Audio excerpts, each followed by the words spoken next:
Truth Espresso, episode 269. Face it, we all would rather sleep in this morning. That's why God gave us espresso, to kickstart our zombified corpses into hyperdrive.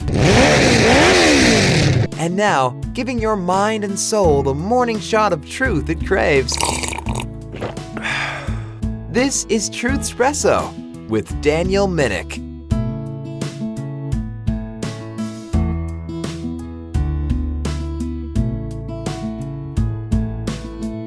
Hello there, friends, family, foes, and of course, lurkers alike. This is your host, Daniel Minnick, for another episode of Truth Espresso. And I seem to be on a abortion-related rampage here with the episodes of Truth Espresso that I'm doing solo. And the reason for this episode is that it's some research that I've been doing for a project that I'm working on that I am hoping to be able to get done next year.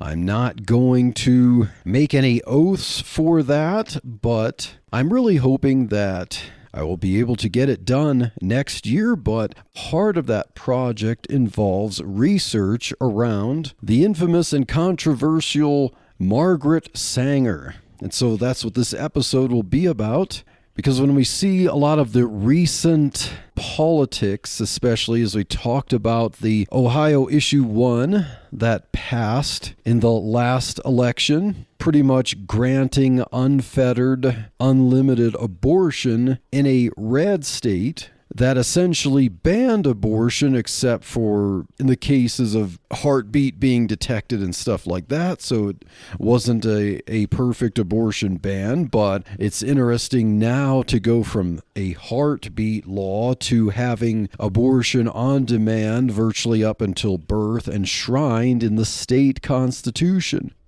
And so we pray for God to work His will in the state of Ohio, and possibly to change things for the better there. And so when we're talking about abortion, and we're talking about the largest abortion mill in the world, Planned Parenthood Federation of America, we've got to get back to the one who actually founded it, Margaret Sanger. And as we look at some biography of Margaret Sanger in this episode, we will actually see how things have changed over time, and that Margaret Sanger may not have actually intended all of the fruits of what she started to happen. She has her bad points, and she actually has things that would sound to be a little more conservative today, so we're going to get into that. And now, who is Margaret Sanger?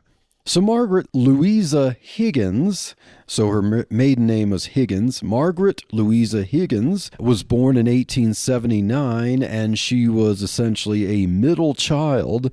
She was the sixth of 11 children, in fact. So Margaret grew up in a large family, and this seems to have played a role in her thinking throughout her life. So essentially, she did grow up in poverty with this large family, and she took that as a factor into her social views. Most of her life, one of her goals was to eliminate large families. Now, you'd think that she would love her siblings and appreciate them to such an extent that she would recognize that her own large family and having a lot of closeness there would be a blessing from God, but that did not turn out to be the case for Margaret.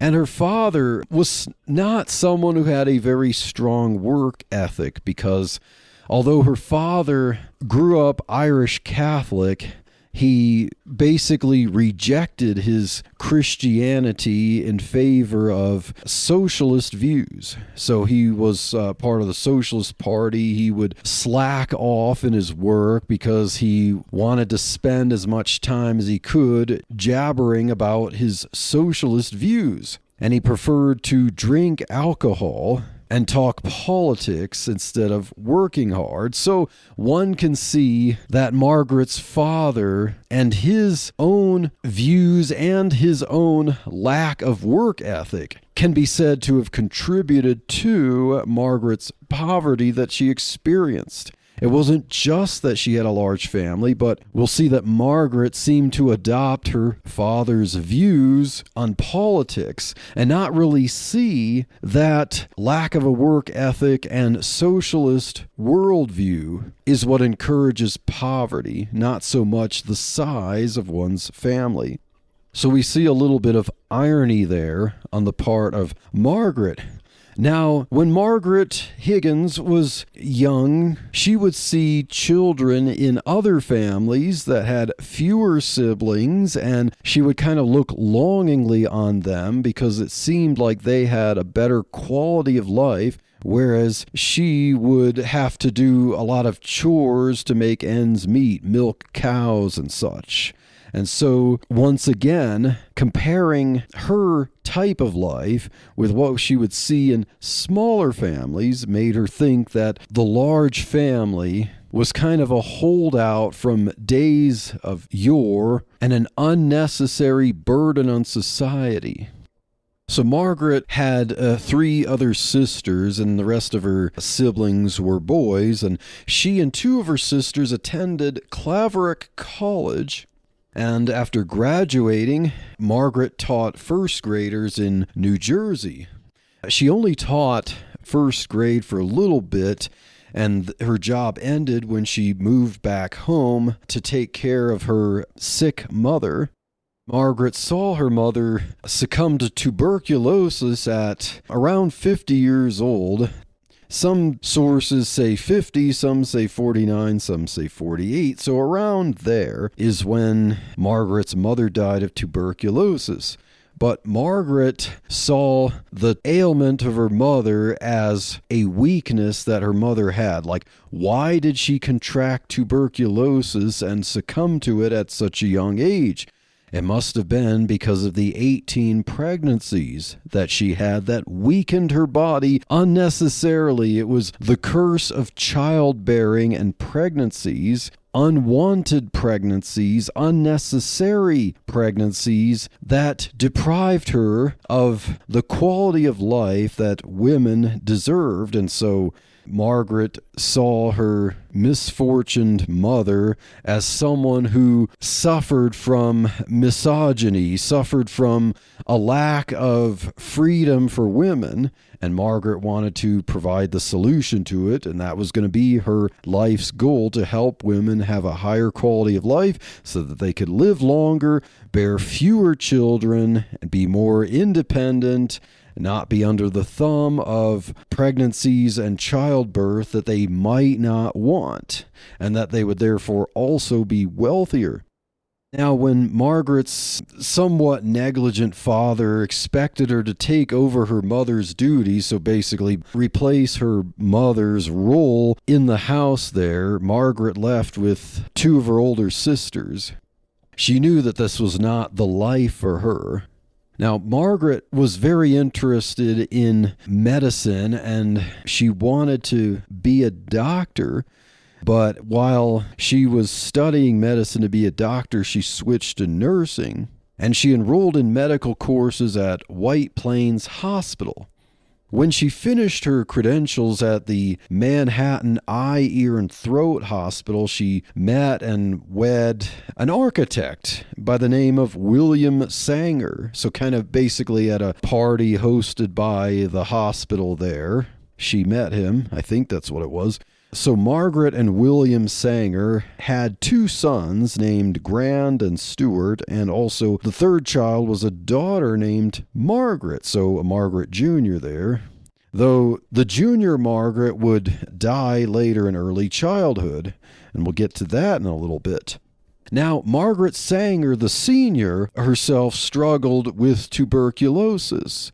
And so was that a result of being the mother of 3 children, or being the 6th of 11 children of her mother? Who knows? But it seemed that Margaret and other people, her mom, they all struggled with tuberculosis. So one would think maybe it wasn't just pregnancies that contributed to making a woman weak and contracting tuberculosis. Maybe it was something else. Now, Margaret saw some doctors, and at this time, Margaret was kind of on track to follow the instincts with which she grew up. She planned to have more children. She kind of wanted to have a large family herself, at least instinctively and by experience, but the doctor shot down this instinct by telling her, if you have more children, there's going to be problems. And so I think that changed her trajectory. Margaret and her husband and their 2 sons moved to New York City, and then Margaret Sanger returned to her career in nursing after that. Now, from her exposure to activist causes in college, while she was studying nursing, she would participate in some activist causes that were mostly geared around socialism and possibly contraceptive methods or things pertaining to population control. Sanger, always looking for activist groups to joined the Socialist Party in New York. And she wasn't at first the leader. She kind of substitute spoke when one of the speakers wasn't able to make it, but Sanger found herself to be a fiery speaker with ideas that would captivate people, and then they would make her an honorary speaker who would have many speeches in the future. And her speeches to socialist gatherings about women's reproduction would later transform into her political speaking and writing career. So Sanger would travel around different places in the United States and also other countries to give speeches. And she would write a lot, contribute to periodicals, ultimately write things that would turn into books. And this all started with her finding herself speaking in the Socialist Party. Now, while practicing as a nurse, Margaret Sanger found herself caring for poor pregnant women who begged her for ways to avoid future pregnancies. So basically, she would find poor women who were pregnant again and would say they didn't want to be pregnant and would ask Margaret if she knew of ways to avoid pregnancy. Some women in Margaret's care were ill or infected from abortion tonics or injured from back alley abortion doctors. Now, Sanger started her writing career in 1912 with a column in the periodical known as the New York Call entitled, "What Every Girl Should Know." So this was what Margaret Sanger would start with for her contributions, for her writing in the periodical there. And because she talked about contraceptive methods and anatomy and stuff like that, her series of articles happened to run afoul of the Comstock Act. The Comstock Act was started in the 1870s by a man by the name of Anthony Comstock. And the Comstock Act prohibited literature over the post office that was considered obscene, and that would include lewd materials, materials about contraception, any kind of written or methods or tools or pills or whatever to procure abortions. Just anything like that was afoul of what would be considered a traditional or biblical view of relationships. Now, Sanger really wanted to learn more about contraception, but the Comstock Act in the United States and associated state acts in New York at the time made that a little more difficult. So Sanger toured France with her husband and children. Now, after about a year there in France, Margaret and her husband William divorced. And William decided to stay in France while Margaret and the children moved back to New York City. Now, when she did this, Margaret was a little more of a motherly type, but as she became involved in political activism, she began to sacrifice tending to her children to pursue her activism.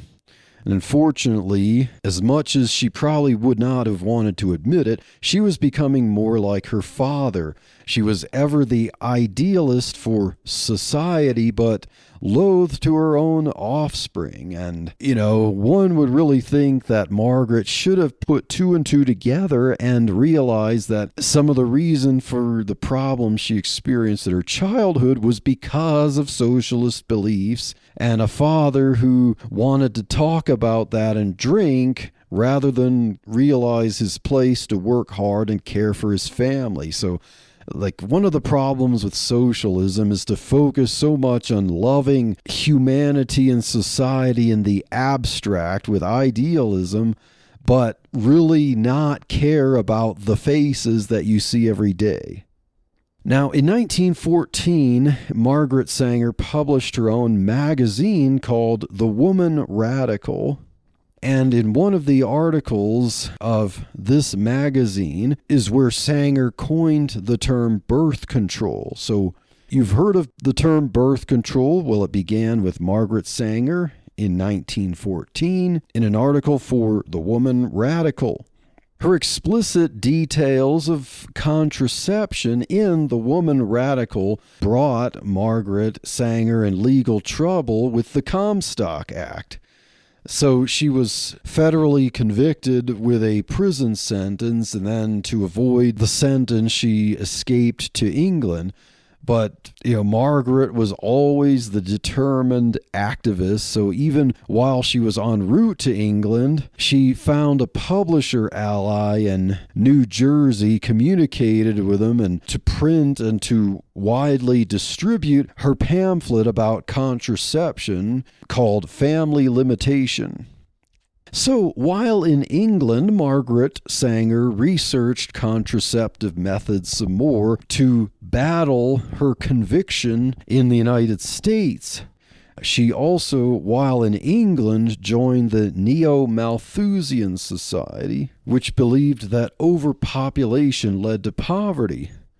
Now, Neo-Malthusianism might have a little bit of overlap with Margaret's feminism and socialism at the time, such that contraception was a means to an end, but Margaret didn't necessarily imbibe all of Neo-Malthusian doctrine, but it would turn out to influence her later on. The Neo-Malthusian Society's primary means for population control was to teach birth control methods. Now, Margaret Sanger originally saw contraception as a way to liberate women and reduce poverty and reduce the poverty of large families. So the political influences from college and European medical research added population control and eugenics to the mix of Margaret Sanger's thinking. Hi, I'm Sharon Wilharm, host of All God's Women podcast and internationally syndicated radio show. I'd love to invite you to join me as we bring to life the stories of women in the Bible and discover their relevance for our lives today. Listen at allgodswomen.com, your favorite podcast platform, or at christianpodcastcommunity.org. Now, back to William Sanger, her ex-husband. He moved back to New York City in 1914. And while he was there, a stranger acting as an agent from the New York Society for the Suppression of Vice showed up at William's door and requested a copy of Margaret's Family Limitation and bought the copy from him. And then a few days later, William was arrested and he faced trial for violating the Comstock Act.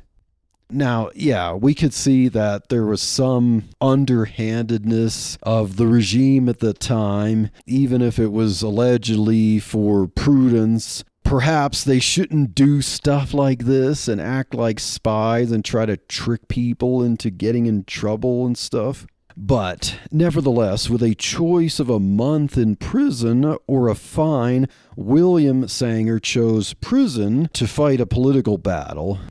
After his prison, William wrote to Margaret, who was in England at the time, and he narrated his struggle, talking about what happened and how he was championing her cause and ended up in prison and basically was a political prisoner for a month. This act emboldened Margaret herself to return the next year to the United States again and to face her own trial.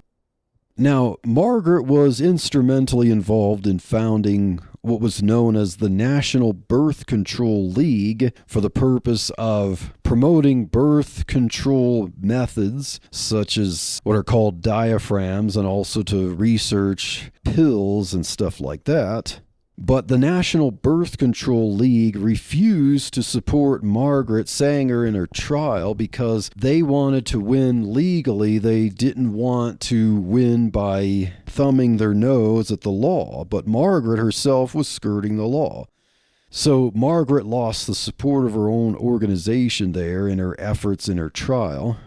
And also, unfortunately, before she faced trial, her daughter, Margaret Jr., got pneumonia and soon died. So we have to feel sorry for Margaret Sanger in this position here. But this misfortune actually helped Sanger's case because the public seemed to pity her here. Sanger refused to plead guilty to the charges. Then, because of public support, the judge decided to drop the charges. Now, this didn't turn out to be kind of a warning of things to come for Margaret Sanger. She was on a mission. She continued her crusade, seemingly as if her trial were not a warning of what could come later on if she didn't stop.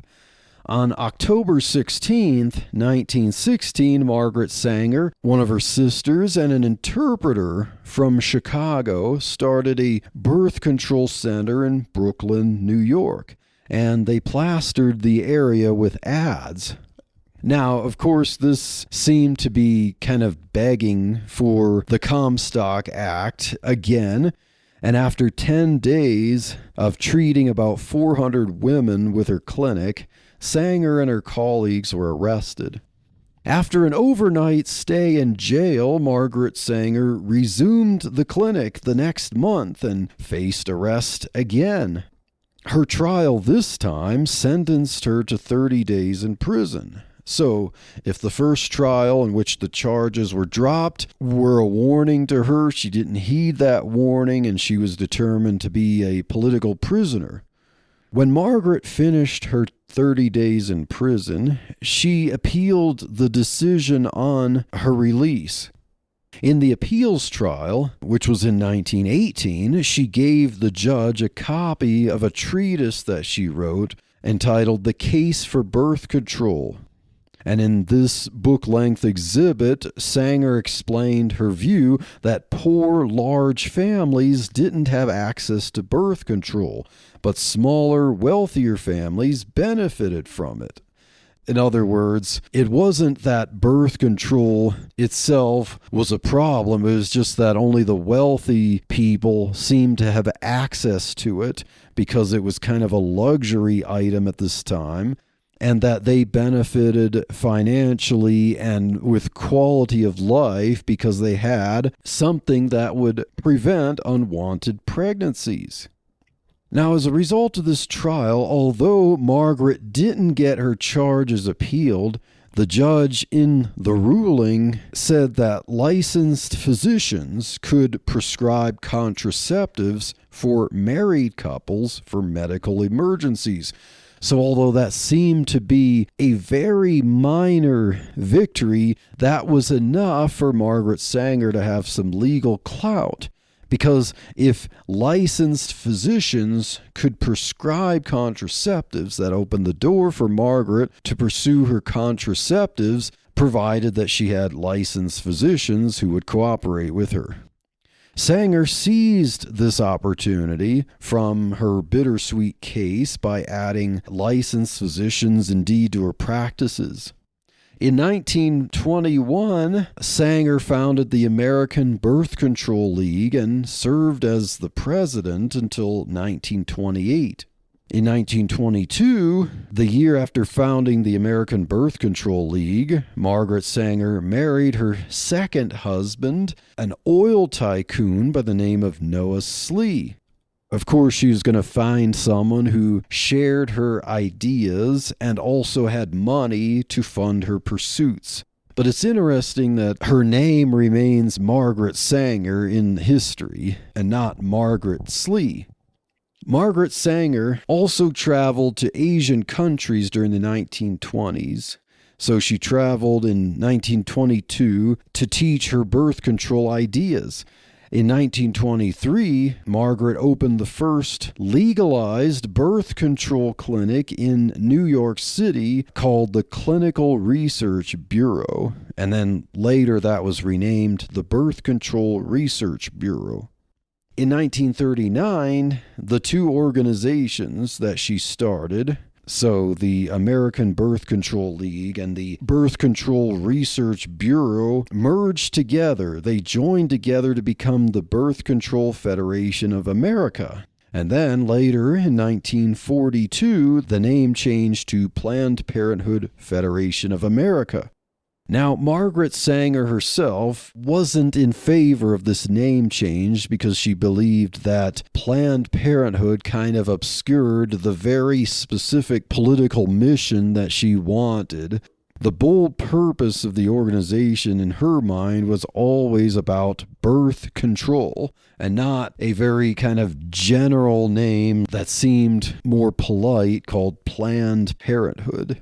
But nevertheless, even with resisting the name change, Margaret remained on the board of Planned Parenthood and in a leadership position for years.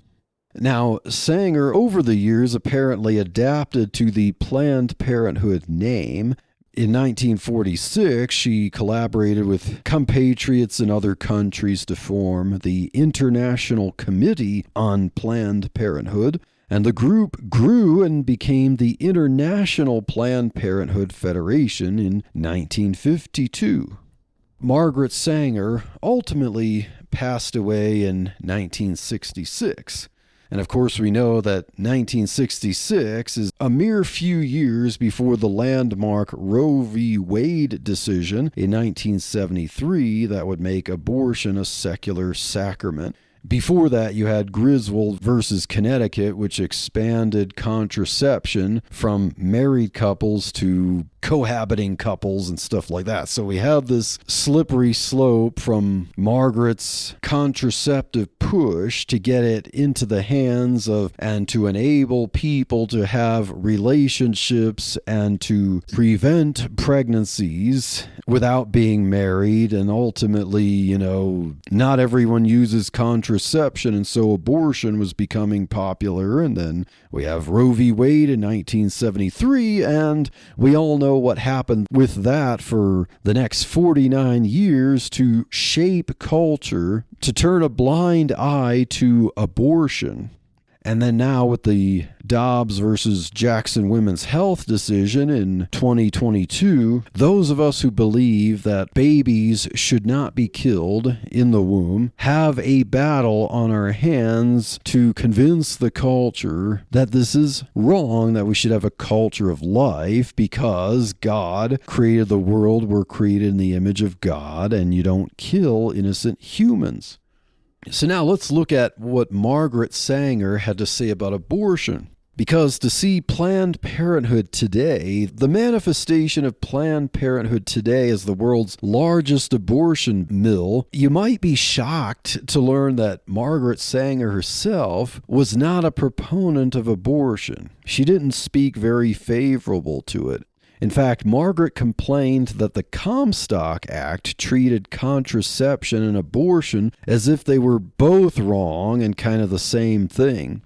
Margaret looked at contraception as an innocent activity, as an innocent solution that would prevent abortion. So she looked at abortion as basically something that was caused by prudish laws and traditions and things that would force pregnancies on women, and then women would resort to abortions out of desperation, that this disproportionately impacted poor people. And so Margaret Sanger believed she had a moral crusade to fight to push contraception to have the dual effect of liberating women and giving people a higher quality of life, and on the other side, reduce or eliminate abortions.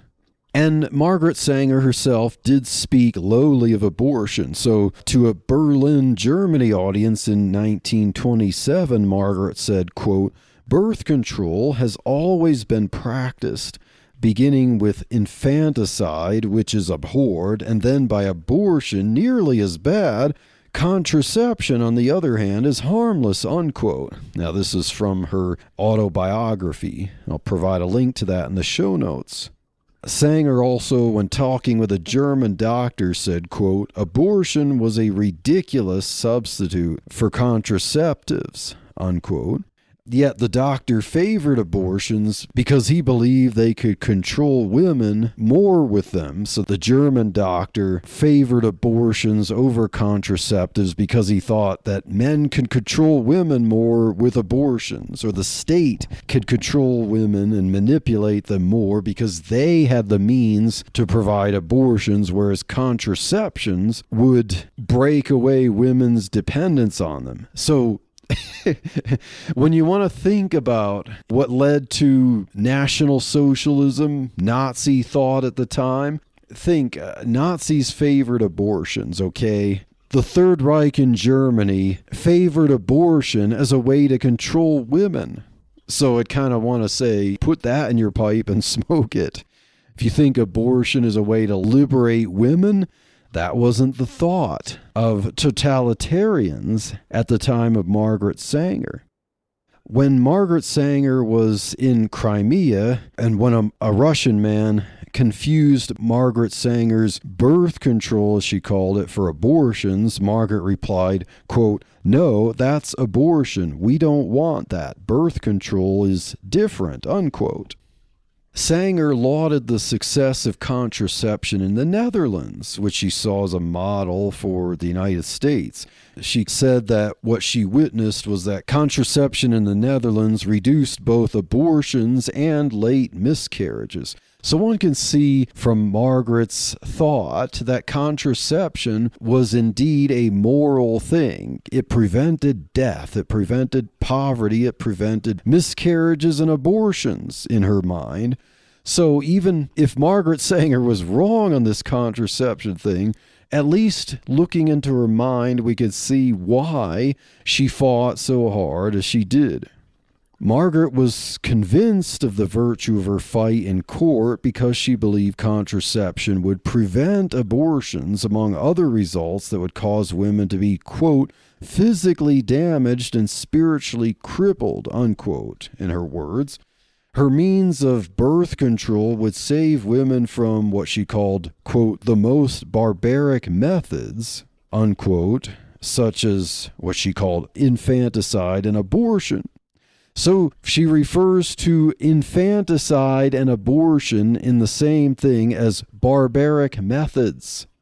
Margaret Sanger would try to help women in her clinic, and she would contrast the benefits of contraception with, quote, "abortion," which was the wrong way no matter how early it was performed, because it was taking life, unquote. So Margaret Sanger said that abortion, whether it's late term or early term, no matter how early, it was taking life. So those of you who are pro-abortion, maybe you should heed what Margaret Sanger said, because she said abortion was always wrong no matter when it was performed, because she said it was taking life. Now, contraception was innocent in her eyes because she said, quote, "because life had not yet begun," unquote.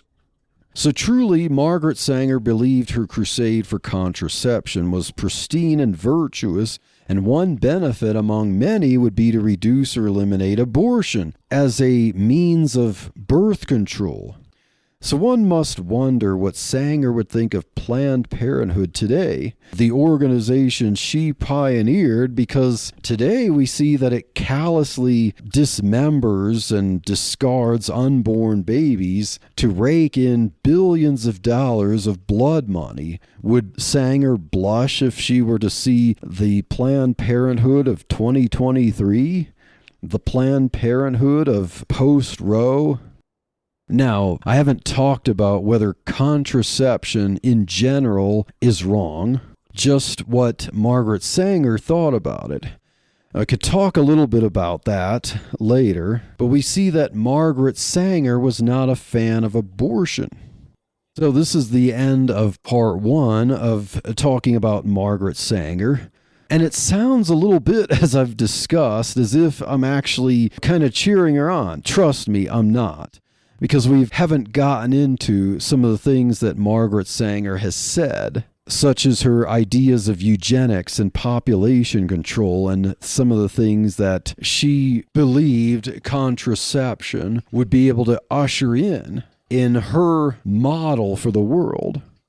And so we hope that you have enjoyed this little expose on Margaret Sanger, and that if this interests you, and trust me, we're going to hear some very interesting and kind of freaky things that the infamous Margaret Sanger wrote and said on eugenics and the purpose of birth control in her mind. And so stay tuned for the next episode of Truth Espresso, and God bless.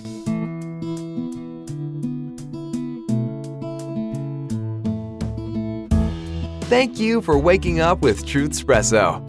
Good morning, and God bless your day. Hey friends, Daniel Minnick here again. If you liked waking up to this episode of Truth Espresso, I would really appreciate it if you would rate it on Apple Podcasts, Stitcher, or whatever application you use to listen to Truth Espresso.